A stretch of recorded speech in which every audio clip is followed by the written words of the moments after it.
സുഭാഷിതങ്ങളുടെ പുസ്തകം 18-ാം അധ്യായം 1-2 വാക്യങ്ങൾ. വേറിട്ട് നിൽക്കുന്നവൻ എല്ലാ നല്ല തീരുമാനങ്ങളോടും മറുതലിച്ചു നിൽക്കുവാൻ പഴുതു നോക്കുന്നു. ഭോഷന് സ്വന്തം അഭിപ്രായം പ്രകടിപ്പിക്കുന്നതിലല്ലാതെ കാര്യം ഗ്രഹിക്കുന്നതിൽ താല്പര്യമില്ല. കുടുംബജീവിതത്തിലാണെങ്കിലും സമൂഹ ജീവിതത്തിലാണെങ്കിലും സഭാ ജീവിതത്തിലാണെങ്കിലും കൂട്ടായ്മകളിലാണെങ്കിലും സ്വന്തം അഭിപ്രായങ്ങളിൽ മാത്രം കടിച്ചു തൂങ്ങി നിൽക്കുന്നവർ ഉണ്ടാക്കുന്ന അപകടത്തെക്കുറിച്ചാണ് വചനം സൂചിപ്പിക്കുന്നത്. അവർ മുന്നോട്ട് പോകും, കൂട്ടായ്മയുടെ അഭിപ്രായങ്ങളിൽ മുന്നോട്ട് പോകുവാൻ, നല്ല തീരുമാനങ്ങളിലേക്ക് എത്തിച്ചേരുവാൻ അവർ തടസ്സമായി നിൽക്കുന്നു.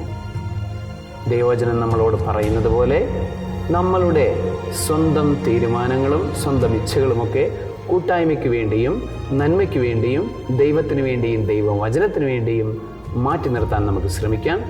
സർവശക്തനായ ദൈവം, പിതാവും പുത്രനും പരിശുദ്ധാത്മാവും നിങ്ങളെല്ലാവരെയും സമൃദ്ധമായി അതിനായി അനുഗ്രഹിക്കുമാറാകട്ടെ. ആമേൻ.